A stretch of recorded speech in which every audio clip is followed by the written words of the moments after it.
네, 두 분의 시점장들의 의견 들어보는 시간입니다. 인심 좋은 종목 함께해 주실 두 분 먼저 소개를 해드리겠습니다. 현대증권 동교동 지점의 인성익 지점장, IBK 투자증권 분당 지점의 심상훈 지점장 나오셨습니다. 두 분 안녕하세요. 네, 안녕하십니까.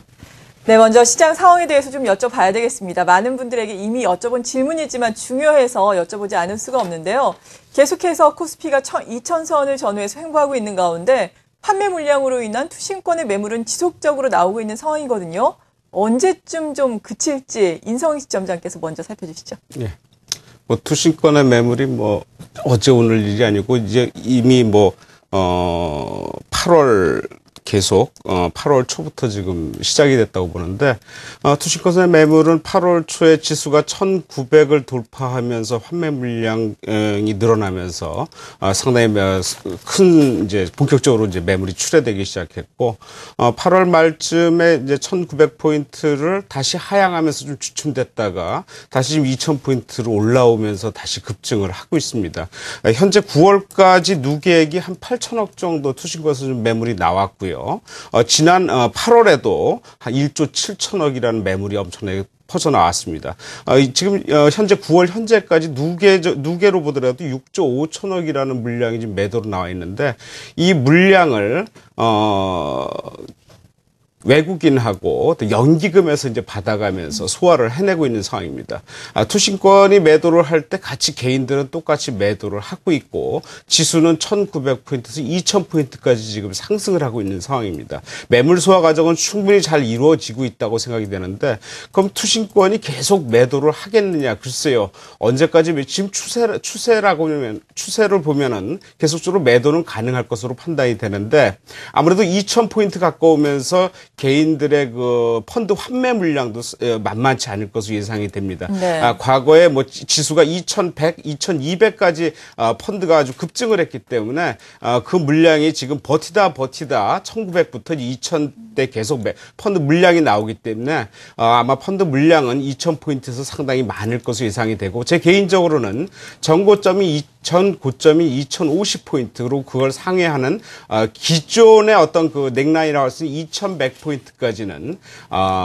투신의 물량은 계속 될 것으로 판단됩니다. 왜냐하면 개인들의 펀드 환매 욕구가 상당히 크기 때문에 그에 연관돼서 투신의 펀드 물량도 계속 진행되지 않을까 생각이 됩니다. 네, 투신권의 물량은 지속적으로 나오겠지만 그래도 또 말씀을 뒤집어서 살펴본다면은 2050, 2100까지는 투신권의 물량이 나오더라도 오를 수 있겠다라고 긍정적으로 살펴볼 수도 있겠습니다. 전반적으로 보자면은 지수상으로 보자면은 유동성 효과가 많이 나타나고 있지는 않은 것으로 보여지지만 그래도 유동성 효과와 관련한 관련주들 또 원화 강세의 수혜주로 예상되는 종목들 시장에 관심이 참 많거든요. 이런 종목군들 어떻게 봐야 될까요? 네, 일단 시장은 그렇습니다. 유동성은 다 아시겠지만 일본까지도 양적 완화를 지금 하고 있는 상황이기 때문에 굉장히 많이 풀린 상황이고요. 이게 언제쯤 위험 자산을 본격적으로 유입되느냐 하는 부분인데 사실 정확한 타이밍을 알기는 어렵거든요. 근데 그렇죠. 이제 가장 지금 시장에 특히 우리나라 자금제 펀드 환매 물량이 본질이 아니고 해외 쪽 자금이 본질인데 그쪽 자금들이 지금 너무 많이 미 국채 장기 국채에 몰려 있는 상황이고요. 미 국채 10년물이 지금 1.7%대, 30년물이 3%가 안 되는 그런 수준에서 거래되고 있는 상황이기 때문에 이 자금들이 언제쯤 이쪽으로 오느냐, 저는 시간 문제라 보고 있습니다. 근데 정확한 타이밍은 잡지 못하지만 어쨌든 그런 부분들이 있기 때문에 계속해서 이쪽 위험자산 쪽, 특히 주식 쪽 이쪽에 관심을 가져야 될 것 같고요. 종목들은 사실 지금 보게 되면 저는 이제 자금 성격별로 조금 구분을 짓고 싶습니다. 네. 그러니까 굉장히 좀 안정지향적인 리스크를 감당하기 좀 싫은 그런 자금 성향이라고 한다 그러면 지주회사나 이런 쪽이 굉장히 좀 무난할 것 같고요. 또 여러 차례 언급드렸습니다만 은행 쪽은 워낙 밸류에이션이 지금 낮은 수준이기 때문에 밸류에이션이 낮다는 얘기는 기업의 순이익 창출 능력이라든가 자산가치 대비해서 주가 싸다는 얘기거든요. 그래서 아직 답답한 흐름을 보이고는 있습니다만 은행 쪽도 굉장히 좀 장기적으로 관심을 가져봐야 될 것 같고요. 지난주에 증권주 말씀을 드렸는데 증권주는 안정 성향의 자금도 조금 관심을 가질 수 있을 것 같고요. 또 리스크를 선호하는 쪽도 지금 단기 모멘텀이 발생했기 때문에 좀 관심을 가져봐야 될 것 같습니다. 리스크를 좀 떠안을 수 있는 자금이라고 한다 그러면 역시 당연히 원자재 쪽 관련된 종목들, 특히 최근 상사주들이 상당히 좋거든요. 예. 자원개발 관련된 종목이라든가 이런 것들 1차적인 관심을 가져봐야 될 것 같고요. IT라든가 또 최근에는 뭐 항공주와 같이 워낙 강세 수혜주 쪽도 좀 관심을 가져볼 만한 그런 타이밍이 아닌가라는 말씀을 드리고 싶습니다. 네. 이어서 종목에 대해서 또 궁금증을 풀어봐야 할 텐데 먼저 어떤 종목들 가지고 오셨는지 간략하게 좀 여쭤보겠습니다. 인성희 지점장님 어떤 종목 가지고 오셨어요? 예, 그동안 뭐, 주가의 핵심이라고 얘기를 많이 했는데, 실제적으로 주가는 많이 안 올랐죠. 오늘 IT 쪽으로 두 종목을 갖고 왔는데요. 첫 번째 종목은, 삼성전자를 대체할 수 있는 이제 부각되는 종목이라고 생각됩니다. SK 하이닉스고요. 그 다음에, 터치 스크린의 강자, 멜파스입니다. 네, 이렇게 두 종목 알아보겠다라고 말씀해 주셨고요. 심상훈 지점장님은 어떤 종목 가지고 있어요? 예. 제가 지난주에 그 삼성증권 말씀을 드렸는데, 네. 딱히 지금 방송 오기 전에 종목을 골라보니까 다른 대안이 없더라고요. 그래서 오늘 다시 한번 삼성증권을 종목을 가지고 나왔고요. 네. 코스닥 쪽에서는 뭐 계속해서 제가 이제 판교 쪽의 기업 CEO도 만나고 회사도 탐방을 하는데 그중에 상당히 인상적인 플랜티넷을 가지고 나왔습니다. 네, 기대를 해보겠습니다. 한 가지씩 또 자세하게 짚어보겠는데요. 먼저 SK 하이닉스 최근에 흐름이 좀 괜찮거든요. 어떻게 봐야 되겠습니까? 네, 뭐 서두에서 말씀드렸듯이 삼성전자를 대체할 수 있는 대안주가 아닌가 이제 생각이 되는데 반도체 시장이 지금 거의 양분돼 있는 상태죠. 삼성전자가 마켓시어가 50%가 넘어갑니다. 거기에 최근에 엘피다를 인수한 그 마이크론하고 그다음에 SK 하이닉스하고 2위 다툼을 벌이고 있는데 그런 쪽에서 최근에 그 삼성전자가 반도체 생산을 줄이겠다고 한 쪽에서 하이닉스가 수혜를 받지 않을까 이렇게 예상을 하고 있고 주가에 바로 반영이 되고 있습니다. 최근에 그 반도체 시장은 그 스마트폰의 영향에 의해서 그 PC 쪽에 그 매출이 좀 줄어들고 있죠. 근데 그거를 대체해서 이제 폰 쪽에 어떤 그 성장성이 어느 정도 이제 한계가 다다르면서 태블릿 PC 쪽으로 상당히 좀 수요가 좀 증가하는 쪽으로 좀 나오고 있기 때문에 이쪽의 반도체 수요가 상당 부분 있을 것으로 지금 판단을 하고 있습니다. 그래서 삼성전자가 지금 최근에 주초에 생산량 축소 얘기가 나오면서 상당히 그 시세가 이제 붙기 시작을 했는데 네. 그런 쪽에서 실적과 더불어서 상당히 좀 관심 있게 봐야 되지 않겠나 생각이 되는데 아무래도 2분기 실적은 뭐 그렇게 이게 3분기 실적은 그렇게 썩 좋게 나오진 않습니다. 한 830억 정도 적자로 전환될 것으로 좀 보이는데 4분기 실적이 흑자로 전환할 것으로 예상이 됩니다. 가장 큰 이유는 아무래도 제품 전체적으로 실적 개선과 상품 태블릿 PC 쪽에 납품 쪽에서 상당히 좀 강세를 보일 것으로 생각이 되는데 그런 쪽에서 9월 이후에 기관이 적극적으로 지금 매수에 가담하고 있고 그다음에 외국인들도 지금 가담 쪽으로 들어갔기 때문에 한번 관심 있게 볼 필요가 있겠다 생각이 됩니다. 그래서 실적이 3분기 좀 나빠지지만은 4분기 들어서 4분기 하반기 직전에는 실적이 상당히 큰 폭으로 좀 올라갈 것으로 예상이 되는 쪽 이런 쪽에서는 아무래도 반도체 시장이 아무래도 공급자 위주 정책 시장 가격을 공급자가 내고할 수 있는 그런 상황으로 지금 전개가 되기 때문에 네. 그런 쪽에서 상당히 좀 각광을 받지 않을까 생각이 돼서 아마 관심 있게 좀 보시면은 좋은 결과 있지 않을까 판단하고 있습니다. 네, 거래소에서 SK 하이닉스 가지고 오셨고요. 이어서 심상훈 지점장의 종목 알아보겠습니다. 지난주에 이어 삼성증권 가지고 오셨는데 지난주에 삼성증권에 대해 설명을 해주실 때 지금 주가가 청산가치 수준에 와 있다. 그만큼 저평가가 돼 있다라는 점 강조를 해주셨거든요. 지난 금요일장 8% 급등 이후에 견조한 흐름 보이고 있는데요. 지금도 여전히 저평가가 돼 있는 거죠. 네, 사실은 정확하게 말하면 청산가치는 이제 넘어섰죠. 그날 너무 올라가지고 그날이요? 이제 그날 오르지 않았으면 청산가치 수준인데 네. 지금은 청산가치는 넘어 있는 수준이고요. 주가가 아무리 청산가치 내지는 청산가치 이하에 있더라도 적정 ROE가 나오지 않으면 사실 주가는 오르기 어렵거든요. 그래서 증권주들이 오르지 못한 이유는 뭐 삼성증권도 그렇고 대우 현대도 그렇고 대형 증권사들이 돈은 버는데 그게 사실 자기 자본을 은행에 넣어놨을 때 나오는 이자율 정도도 안 되는 그런 그 ROE가 나오다 보니까 주가가 굉장히 저평가돼 있었던 겁니다. 그래서 네. 과연 그 증권주들이 적정 ROE 예를 들면 최소한 뭐 10% 내외 정도의 ROE는 나와야지 이게 의미 있는 주가로 흘러갈 수 있고요. 그런 타이밍이 언제 올 거냐 이런 관점에서 이제 증권주 대표주자 삼성증권을 제가 말씀드렸는데 우선 좀 살펴보고 싶은 게 그 코스피 주봉하고 거래대금의 부분입니다. 예. 과거에 이거는 이제 주봉상의 거래대금이기 때문에 이쪽 단위가 이제 이 붉은색으로 제가 표시했던 부분은 대략적으로 40조 주간 단위로 거래대금 40조에서 50조 정도가 넘어섰던 부분입니다. 이때가 이제 첫 번째 왼쪽에 좌측에 있는 원은 한 2007년도 하반기 정도 되고요. 두 번째 이 부분은 이제 그 2011년도 초반입니다. 이때도 중간중간에 뭐 50조 원이 넘었었고요. 지금 이제 막 거래대금이 증가하면서 이렇게 지금 막 올라서는 그런 모습인데 이 50조 원이 넘어섰을 때마다 이제 삼성증권 이 차트를 보게 되면 그때마다 주가가 이제 10만 원을 넘어섰던 그런 그 기억이 있죠. 그래서 2007년도 같은 게 12만 원 고점을 찍었었고요. 작년 같은 연초에는 10만 원을 근처에 갔던 그런 기억이 납니다. 지금 이제 이 위치가 이쪽 뭐 5만 원대 초반에 예. 있기 때문에 거래대금 증가가 상당히 좀 눈에 띄게 보이고 있는 상태에서 주가가 지금 상당히 저평가되어 있고 아까 말씀드린 것처럼 일단 청산 가치는 보다는 수준입니다. 하지만 여전히 거래대금 증가를 수반하면서 특히 이제 그 ROE가 적정 수준으로 가게 되면 주가는 과거에 그 모습으로 회귀하지 않겠느냐 그런 기대감을 가지고 있는 상태이고요. 요거는 이제 제가 주요 증권사들 그러니까 대형 증권사들 밸류에이션 테이블을 잠깐 하나 오기 직전에 한번 가져와 봤는데 이건 하나대투의 가장 최근에 나온 자료를 제가 참고한 수치입니다. 삼성증권 같은 경우 아까 말씀드린 것처럼 BPS 이게 청산 가치라고 봐야 되겠죠. 주당 47,000원 가까이 됐는데 오르기 전에는 이 가격 수준이었기 때문에 상당히 쌌습니다. 근데 지금 올랐지만 여전히 그럼에도 불구하고 주가는 저평가된 수준이라고 봐야 될 것 같고요.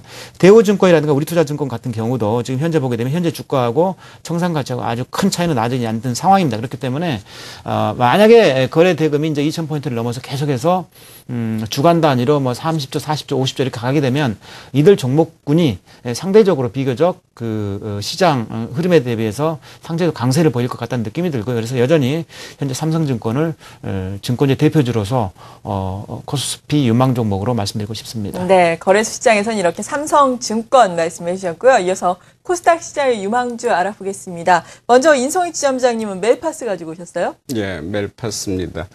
터치 스크린 업계 아주 강자라고 볼 수 있죠. 핵심 기술을 보유한 그 터치 솔루션 업체입니다. 최근에 그 투명 전극이 필요 없는 그 강화 유리 일체형 터치 스크린 상용화에 성공을 했지요. 그래서 그런 쪽에서 상당히 기술력이 인정받고 있는데 2분기 들어서 그 갤럭시 S3에 터치 센서 칩을 출하하기 시작했고 그게 상당히 실적이 아주 크게 반영이 되고 있습니다. 회사 전체 매출액의 57%를 차지할 만큼 수출 그 캐파가 상당히 크다고 볼 수 있겠는데요. 전체적으로 2분기 실적이 전분기에 대비해서 매출은 24%, 그다음에 영업이익은 96%나 증가를 합니다. 네. 영업이익률도 10.1%로 올라서는데 이 부분은 이 회사가 상장을 하고 2009년 이후에 처음으로 올라서는 그런 영업이익률이라고 지금 얘기가 되고 있고요. 이 실적이 3분기까지 계속 이어지는데요. 3분기 실적도 2분기 대비해서 매출은 15%, 영업이익은 30%나 급증을 합니다.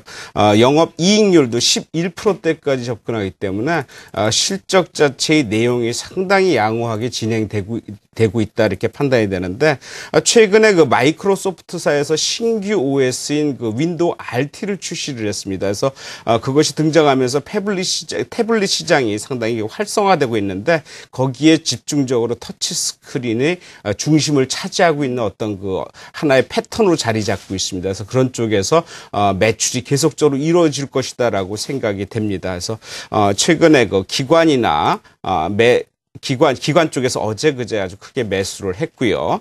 외국인들도 지금 8월 이후부터 꾸준히 지금 매수에 가담하고 있는 상황입니다. 잠깐 차트를 보실 수 있으면요. 지금 보시는 게 이제 일봉 차트인데요. 일봉 차트 부분 보시면 고점을 연결한 부분을 강하게 상향 돌파하는 모습을 볼 수 있겠고 거기에 거래량이 따라주는 모습도 볼 수 있겠습니다. 최근 들어서 이제 바닥을 치고 올라가는데 주봉을 보더라도 이제 시작하는 부분을 알 수 있겠다 생각이 듭니다. 그래서 상승 여력이 어느 정도 이후에는 상당히 빠르지 않을까 생각이 드는데 아무래도 이 넥라인을 어떤 그 저항대를 돌파하고 넥라인을 돌파한 이후에 이 부분에서 오늘 같은 경우 조금 쉴 수도 있겠지만 하루 이틀 지난 이후에는 상당히 강하게 올라가서 한 26,000원 이상까지도 바라보지 않을까 생각을 하고 있습니다. 네, 최근에 코스닥 종목들도 무작정 다 오르는 게 아니죠. 실적이 뒷받침되는 종목들 특히나 많은 관심을 끌고 있는데요. 이 종목 같은 경우에는 실적도 뒷받침되고 상승세도 지금 시작이 되고 있다라고 평가를 해주셨네요. 멜파스 자세한 내용 알아봤고요.